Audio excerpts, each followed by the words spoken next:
एक लंबा मैसेज पप्पू यादव के फेसबुक पेज से, फेसबुक हैंडल से जाता है और वो मैसेज जो है वो बहुत लंबा है, तो पढ़ के भी सुनाएंगे। लेकिन एक चीज़ समझ लीजिए कि पप्पू यादव अब तक जेल में है, सुनवाई कल भी है, और जब गिरफ्तार हो रहे थे तो उन पर एक और केस आ गया था, उसको लेकर सुनवाई कल है। बाकी सब चीज़ क्लियर हो चुकी है। नमस्कार, मैं अनुकुल तिवारी और आप वॉइस ऑफ देख रहे हैं।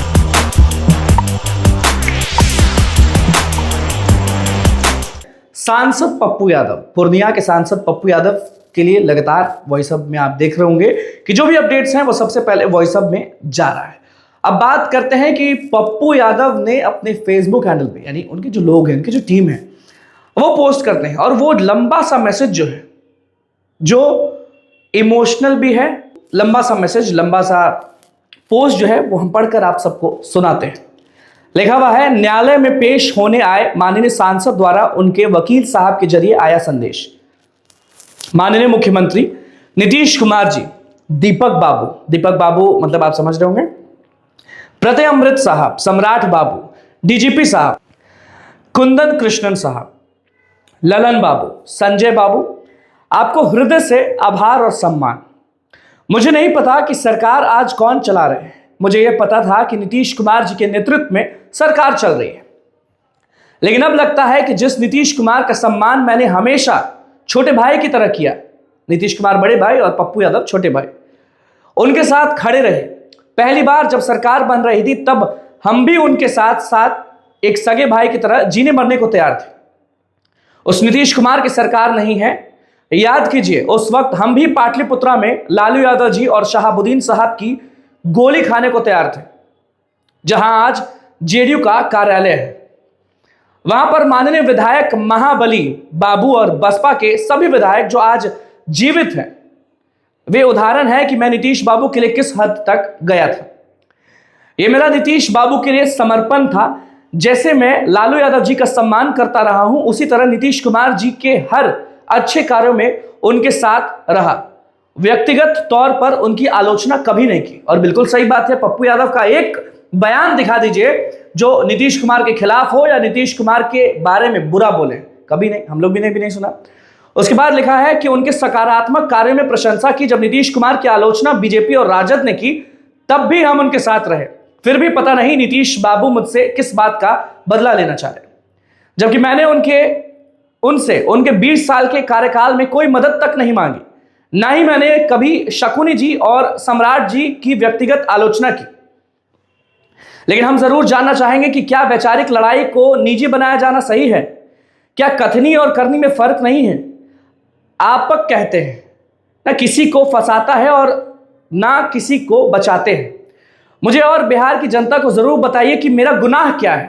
पप्पू यादव पूछ रहे हैं कि आखिरकार मैंने ऐसा क्या किया कि मैं जेल गया? क्या मैंने किसी को मार दिया? क्या मैंने बहुत बड़ा पाप कर दिया? ये पप्पू यादव पूछ रहे हैं। उसके बाद है कि नीट की बच्ची और हर घर की मां, बेटियां एवं बहन की सुरक्षा। समझ जाइए कि नीट का बात कहे हैं, लेकिन उसके पहले देखिए, फिर 5 साल बाद 2026 में अभी निजी दुश्मनी मेरे साथ निभाई जा रही है। फिर नीट का मामला आता है, नीट के बारे में कहते हैं और साफ लिखा है कि मेरा गुनाह क्या था। मैं तो आपकी साख के लिए सवाल उठा रहा था, जबकि आपका प्रशासन उस पर लगातार कालिक पोत रहा था। डीजी साहब और कुंदन कृष्ण साहब, मुझे नहीं पता कि आप दोनों में कौन बादशाह है और कौन गुलाम, लेकिन पब्लिक है, सब जानती है। फिर लिखा है, समय बदलता है, सबका समय एक जैसा नहीं रहता, परिस्थितियों के गुलाम सब लोग हैं। आप दोनों से हमारा व्यक्तिगत रिश्ता रहा है। दीपक बाबू, याद कीजिए, कभी आप पूर्णिया के डीडीसी थे, फिर डीएम और फिर जसवंत सिन्हा के ओएसडी। मेरी भूमिका को भी आप अपने परिवार और अपनी पारिवारिक जिंदगी में, मेरा आपसे पारिवारिक रिश्ता रहा है, घर का और बच्चे का। मैंने आपसे कभी मदद नहीं ली, लेकिन आपको न्याय करनी चाहिए थी। मैं महाभारत का अभिमन्यु नहीं हूं। आज की परिस्थितियों में अगर महात्मा गांधी, सुभाष चंद्र बोस और स्वामी विवेकानंद जी भी होते तो कब के खत्म हो गए होते। 85 से लेकर आज तक संघर्ष और सच्चाई के रास्ते चला हूं। मेरी आवाज कभी रुकी नहीं, लेकिन यह नहीं समझ पा रहा हूं कि महाभारत के धृतराष्ट्र कौन है, जी सरकार चलाने या बचाने के लिए सच्चाई और नैतिकता को कुचलना चाहता है। सरकार का कौन है वो जो कुचलना चाह रहा है? फिर लिखा है मेरी उम्र 59 में प्रवेश कर रही है, मेरी उम्र जो है वो 59 में प्रवेश कर रही है और 60 का होने वाला हूं। पप्पू यादव लिखते हैं कि 60 का होने वाला हूं और 59 में प्रवेश कर रहा हूं। उसके बाद समझ जाइए कि जो बाकी चीजें हैं वो सुनिएगा तो आप भी सोचिएगा कि क्या हो गया पप्पू यादव को। फिर लिखा है कि आज का जो 60 का पड़ाव बहुत खतरनाक होता है, धर्म और अधर्म की लड़ाई शुरू हो चुकी है। मुझे नहीं पता कि धर्म और अधर्म की लड़ाई, इस लड़ाई में जीत किसकी होगी, कौन धर्म कौन अधर्म आप जानते हैं, लेकिन इतना जरूर पता है कि बिहार और बिहार की बेटियों की रक्षा के लिए हमेशा सच की लड़ाई लड़ता रहूंगा। जो आदमी कभी मौत से नहीं डरा वो आपकी पुलिस से कितना डरेगा।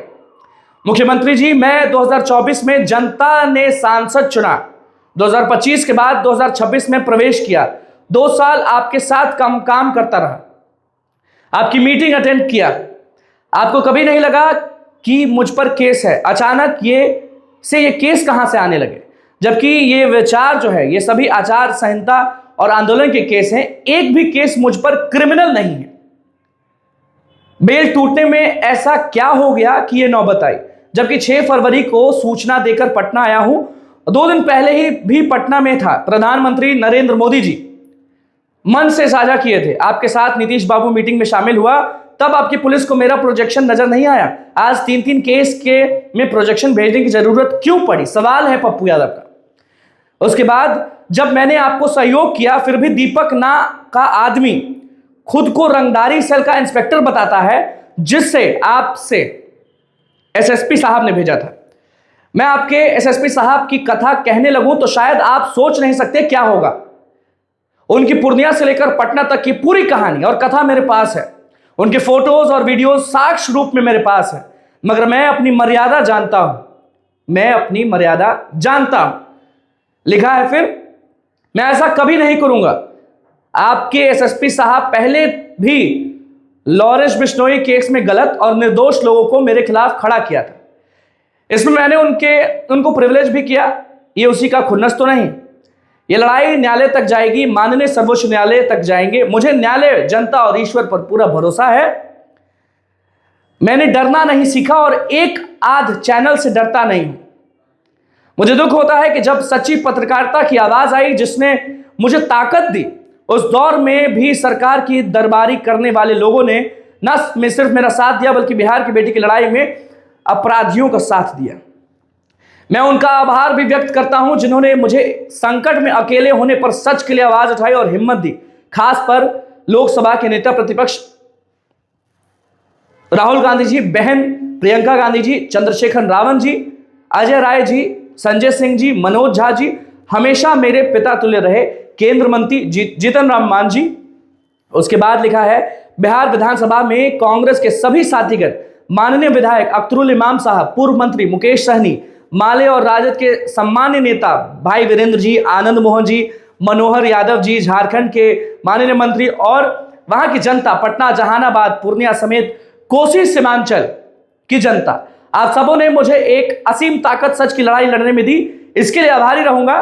राहुल जी और प्रियंका जी ने मुझे ऊर्जा दिया। शिवानंद तिवारी ने क्या पोस्ट लिखा था आप सबको मालूम है, और उस चीज को लेकर जब हम पप्पू यादव से मुलाकात किए थे तो वो भावुक भी थे कि शिवानंद तिवारी जो है वो एकदम अलग चीज लिख दिए। उसके बाद शिवानंद तिवारी जी के पिताजी जो हैं वो मित्र रहे हैं, उनके बारे में लिखा है। उसके बाद मुझे आश्चर्य है कि सम्राट जी शतरंज के पीछे कौन है, ये दुनिया जानना चाहती है। आपको बताना चाहिए कि नीट की बेटी को न्याय के लिए आपने सीबीआई को दिया और हम भी लड़ रहे हैं, तो इसमें गलत क्या है। एक पूर्व आईपीएस अमिताभ दास जी के बयान से मैं इत्तेफाक नहीं रखता हूं। मेरी जानकारी के अनुसार नीतीश कुमार जी के बेटे निशांत का गलत चीजों से कोई लेना देना नहीं। वे हमेशा विनम्र और शालीन रहे हैं। मैं उनके उज्जवल भविष्य की कामना करता रहा हूं और करता रहूंगा, मगर अक्सर वे सच बात दुनिया के सामने रखते हैं। फिर भी मैं इतना जरूर कहूंगा कि इस घटना में 2 राजनीतिक घराने के लोग हैं, खुलासा कर दिए फिर से। उसके बाद लिखा है, फिर मैं अपनी बातों पर कायम हूं। नीट की बेटी निर्भया को न्याय मिलकर रहेगा। हर बेटी की रक्षा के लिए जितनी कुर्बानी देना होगा मैं दूंगा। जिस तरह न्यायालय के आदेश का उल्लंघन किया और इसकी जरूरत आपको क्यों पड़ी। रविवार के दिन कौन सा भारत पाकिस्तान का युद्ध हो रहा था जिसमें आपको अपने हमको बिना जांच पूरे अस्पताल से जेल भेज दिया गया, ये है। उसके बाद कुछ और पैराग्राफ है जो हम पढ़ के आपको बताएंगे, लेकिन समझिए कि पप्पू यादव इतना बड़ा मैसेज दे रहे हैं, उनके वकील द्वारा ये सब चीज़ किया गया, फिर अपलोड हुआ है। आखिर कब तक आपको ठंडक मिलेगी और कब पप्पू यादव को तंग कर आपके अहंकार की संतुष्टि मिलेगी? तभी तो पूर्णिया के समेत अन्य जगहों पर पूछने लगे कि और किस केस के वारंट हैं, हम आपके अहंकार को संतुष्टि मिलेगी। मुझ पर आंदोलन और आचार संहिता के अलावा कोई केस नहीं है, पूरे बिहार में नहीं है जिसकी धारा मुझे रोक पाए। ये केस विपक्ष को तंग करने के लिए, सत्ता को हड़काना जरूर है, लेकिन विचलित करने के लिए नहीं है। दो चीजें और हैं, किसी को आलोचना किए बगैर मैं यही कहूंगा कि सदन में सरकार के बहुत सारे ऐसे लोग हैं जिन पर दर्जों केस हैं, उसके बावजूद वो बैठते हैं आपके साथ। मेरे ये संदेश अगर नीतीश बाबू, सम्राट बाबू, संजय बाबू, ललन बाबू तक पहुंचे तो उनसे यही कहूंगा कि आप हमेशा से वैचारिक रूप से लड़े हैं।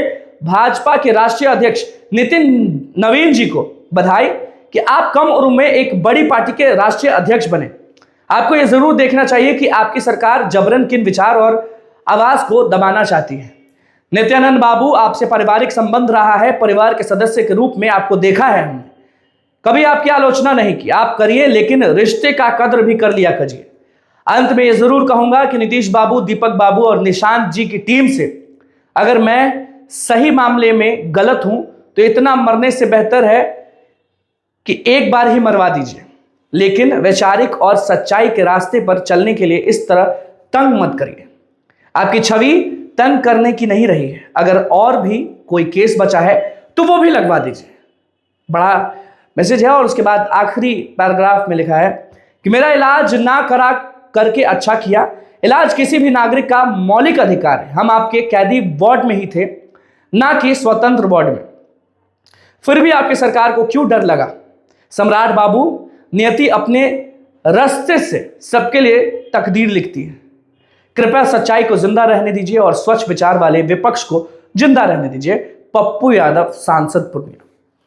एक बड़ा मैसेज पप्पू यादव के द्वारा, उनके फेसबुक आईडी के द्वारा, जो बहुत तेजी से वायरल होने वाला है, क्योंकि पप्पू जी लास्ट तक ये कह दिए हैं कि मुझे मारने से, मतलब कि समझिए रोज मारने से अच्छा है कि मुझे एक ही बार में मार दीजिए।